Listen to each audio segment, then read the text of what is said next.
غزہ میں اسرائیلی فوج کی خونریز کارروائیوں کے خلاف دنیا بھر میں شدید احتجاج کیا گیا۔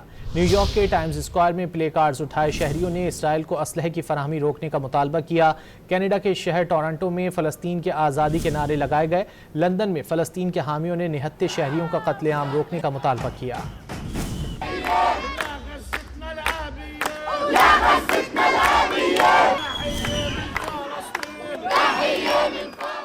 غزہ میں اسرائیلی فوج کی خونریز کارروائیوں کے خلاف دنیا بھر میں شدید احتجاج کیا گیا۔ نیو یارک کے ٹائمز اسکوائر میں پلے کارڈز اٹھائے شہریوں نے اسرائیل کو اسلحے کی فراہمی روکنے کا مطالبہ کیا۔ کینیڈا کے شہر ٹورنٹو میں فلسطین کے آزادی کے نعرے لگائے گئے۔ لندن میں فلسطین کے حامیوں نے نہتے شہریوں کا قتل عام روکنے کا مطالبہ کیا۔